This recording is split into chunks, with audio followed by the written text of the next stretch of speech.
ವೀಕ್ಷಕರಿಗೆ 2025ರ ಹೊಸ ವರ್ಷದ ಶುಭಾಶಯಗಳು.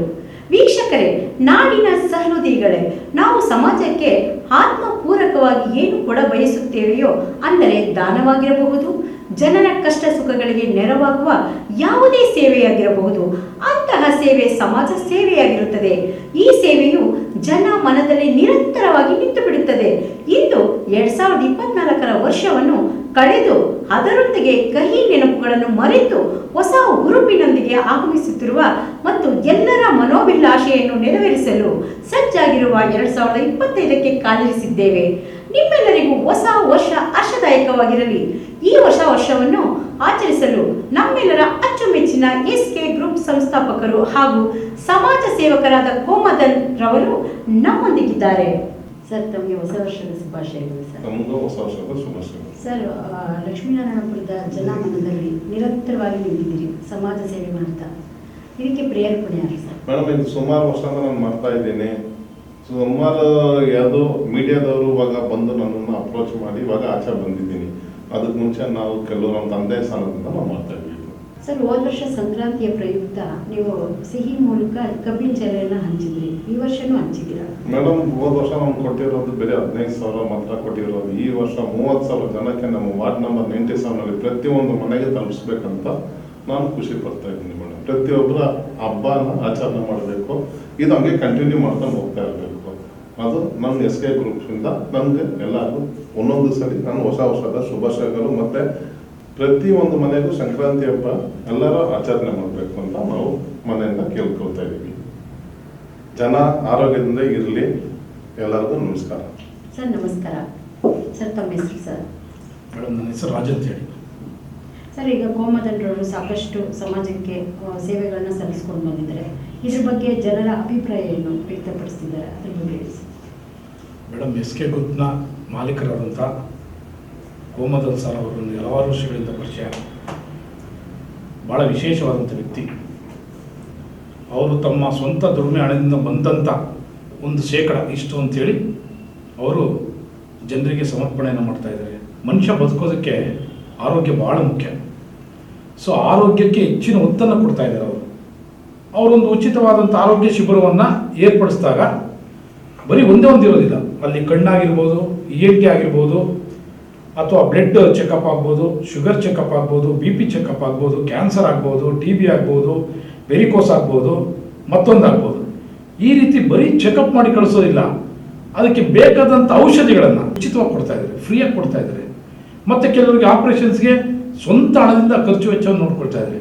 ಅವರಿಗೆ ಆಪ್ರೇಷನ್ ಮಾಡಿಸಿ ಮತ್ತು ಅವರಿಗೆ ಕನ್ನಡಕ ಕೊಟ್ಟು ಅವರನ್ನು ಆಸ್ಪತ್ರೆಗೆ ಕರ್ಕೊಂಡೋಗಿ ಆಸ್ಪತ್ರೆಯಿಂದ ಮನೆಗೆ ಕರ್ಕೊಂಡೋಗಿ ಬಿಡುವಂಥವನ್ನ ಕೆಲಸ ಮಾಡ್ತಾರೆ. ದಯಾನಂದ ನಗರ ವಾರ್ಡ್ ನಂಬರ್ 97ನಲ್ಲಿ ಭಾಳಷ್ಟು ಕೂಲಿ ಕಾರ್ಮಿಕರಿದ್ದಾರೆ, ಬಡಪಾಯಿಗಳು ಹೆಚ್ಚಾಗಿದ್ದಾರೆ.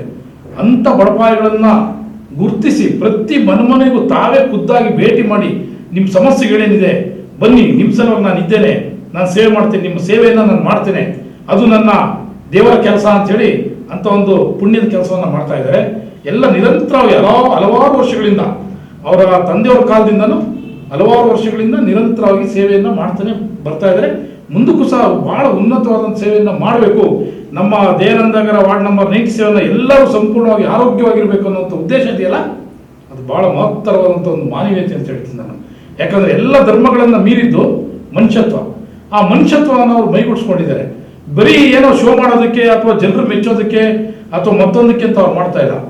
ಸ್ವಯಂ ಪ್ರೇರಿತರಾಗಿ ಆ ಒಂದು ಆರೋಗ್ಯ ಕಾರ್ಯಕ್ರಮಗಳನ್ನು ಅವರು ಹಚ್ಕೊಂಡಿದ್ದಾರೆ, ಆರೋಗ್ಯವನ್ನು ಹಂಚುತ್ತಾ ಇದ್ದಾರೆ. ಅದು ಬೇಕಾದಂಥ ಎಲ್ಲ ಸಹಾಯವನ್ನು ಸ್ವಂತ ಹಣದಿಂದ ಮಾಡ್ತಾ ಇದ್ದಾರೆ ಮೇಡಮ್. ಇಂಥ ಒಂದು ವ್ಯಕ್ತಿಗಳು ಬೆಂಗಳೂರು ನಗರದಲ್ಲಿ ನಾನು ಉತ್ಪ್ರೇಕ್ಷೆ ಮಾತುಗಳನ್ನು ಆಡ್ತಾ ಇಲ್ಲ, ನಾನಂತೂ ಇಲ್ಲೂ ಕಂಡಿಲ್ಲ. ಯಾಕಂದರೆ ಕೆಲವು ಕಡೆ ಆಗ್ತಾರೆ, ನಾನು ಸಹ ಮಾಡಿದ್ದೀವಿ, ಆದರೆ ಯಾವುದೋ ಒಂದು ಐ ಚೆಕಪ್ ಮಾಡೋದು ಕಳಿಸ್ತು ಅಷ್ಟೇ. ಬಟ್ ಅವ್ರ ಆ ರೀತಿ ಅಲ್ಲ. ಮೊದಲಿಂದ ಕಡೆಯವರೆಗೂ ಅದಕ್ಕೆ ತಗುಲುವಂಥ ವೆಚ್ಚ ಆಗ್ಬೋದು, ಸೇವೆ ಆಗ್ಬೋದು, ಪ್ರತಿಯೊಂದು ಸಹ ಮೇಡಮ್. ನಾನು ಸಹ ಕೆಲವು ಬಾರಿ ಹಾಸ್ಪಿಟಲ್ಗೆ ಹೋಗಿದ್ದೇನೆ. ಅವ್ರ ಜೊತೆಲಿ ಇವರೇ ಖುದ್ದಾಗಿ ಅವ್ರಿಗೆ ಜ್ಯೂಸ್ಗಳು ಪ್ರತಿಯೊಬ್ಬರಿಗೂ ಜ್ಯೂಸ್ ಎಲ್ಲ ಕೊಟ್ಟು ನಿಮ್ಮ ಸಮಸ್ಯೆ ಏನಿದೆ ನಾನು ಇದ್ದೀನಿ, ಭಯಪಡಬೇಡಿ, ಆ ಒಂದು ಧೈರ್ಯ ತುಂಬ್ತಾರಲ್ಲ ಮೇಡಮ್. ಸಮಸ್ತ ದಯಾನಂದ ನಗರ ವಾರ್ಡಿನ ಜನತೆಯಲ್ಲಿ ನಾನು ಕೇಳ್ಕೊಳ್ತೀನಿ. ಮತ್ತೆ ದೇವರವರಿಗೆ ಆಯುಷ್ಯ, ಆರೋಗ್ಯ, ಸಮೃದ್ಧಿ, ಯಶಸ್ಸನ್ನು ಕೊಡಲಿ. ಮುಂದೆ ಹೊಸ ವರ್ಷ ಬರ್ತಾ ಇದೆ. ಸ್ವಂತ ತಮ್ಮ ಜಮೀನಿನ ಕಬ್ಬನ್ನು ಬೆಳೆದು ಮಾರಾಟ ಮಾಡಿದಿರಾ ಅವರು ತಂದು ಹಂಚ್ತಾ ಇದ್ದಾರೆ ಜನತೆಗೆ. ಈ ವರ್ಷ ಅದೇ ರೀತಿ ಕಬ್ಬನ್ನು ತಂದು, ಅವರ ಜಮೀನಿಂದ ಕಬ್ಬನ್ನು ತಂದು ಇವತ್ತು ಇಡೀ ಪ್ರತಿ ಮನೆಗೆ 30,000 ಮನೆಗಳಿಗೆ ಅವರು ಕಬ್ಬನ್ನು ಹಂಚ್ತಾ ಇರೋ ಉನ್ನತ ಸ್ಥಾನಮಾನವನ್ನು ನೀಡಬೇಕು ಅಂತ ಆಶೀರ್ವದಿಸಿ ಅವರಿಗೆ ಬೆಂಬಲ ಕೊಟ್ಟು ಸಹಕರಿಸಬೇಕಂತ ನಾನು ದಯಾನಂದ ನಗರ ವಾರ್ಡ್ ನಂಬರ್ 97 ರಾಜಾಜಿನ ವಿಧಾನಸಭಾ ಕ್ಷೇತ್ರದ ಸಮಸ್ತ ಜನತೆಯಲ್ಲಿ ಕೈ ಮುಗಿದು ಪ್ರಾರ್ಥನೆ ಮಾಡ್ಕೊಳ್ತೇನೆ. ಅದೇ ರೀತಿ ದೇವರಲ್ಲೂ ಸಹ ನಾನು ಪ್ರಾರ್ಥನೆ ಮಾಡ್ಕೊಳ್ತೀನಿ. ದೇವರವ್ರಿಗೆ ಆಯುಷು, ಆರೋಗ್ಯ, ಸಮೃದ್ಧಿ, ಯಶಸ್ಸು ಎಲ್ಲ ಕೊಡ್ಲಿ ಅಂತ ನಾನು ಪರಮಾತ್ಮನಲ್ಲಿ ಪ್ರಾರ್ಥನೆ ಮಾಡ್ಕೊಳ್ತಾ ನನ್ನ ಮಾತನ್ನ ತಿಳಿಸ್ತಾ ಇದ್ದೀನಿ. ಅನಂತ ಧನ್ಯವಾದಗಳನ್ನು ತಿಳಿಸ್ತಾ ನನ್ನ ಮಾತನ್ನ ಮುಗಿಸ್ತಾ ಇದ್ದೀನಿ. ಸರ್ ನಮಸ್ಕಾರ, ತಮ್ಮ ಹೆಸರು ಸರ್? ಶಿವಕುಮಾರ್ ಅಂತ. ಸರ್, ಕೋಮದನ್ ಅವರ ಒಂದು ಸೇವೆಯ ಬಗ್ಗೆ ನಿಮ್ಮ ಅನಿಸಿಕೆ ಮತ್ತು ಅಭಿಪ್ರಾಯವನ್ನು ನಮ್ಮ ವೀಕ್ಷಕರಿಗೆ ತಿಳಿಸ್ಕೊಡಿ ಸರ್.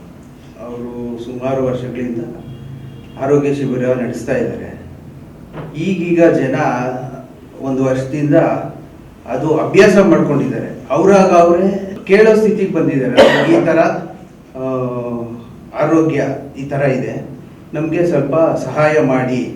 ಜೊತೆಗೆ ಈಗಿನ ಮಾಜಿ ಕಾರ್ಪೊರೇಟರ್ಗಳು ಕೂಡ ಕೆಲವರು ಬಂದು ಇಂಥವ್ರಿಗೆ ನೀವು ಸಹಾಯ ಮಾಡಬೇಕು ಅಂತ ಕೇಳ್ಕೊತಾ ಇದ್ದಾರೆ.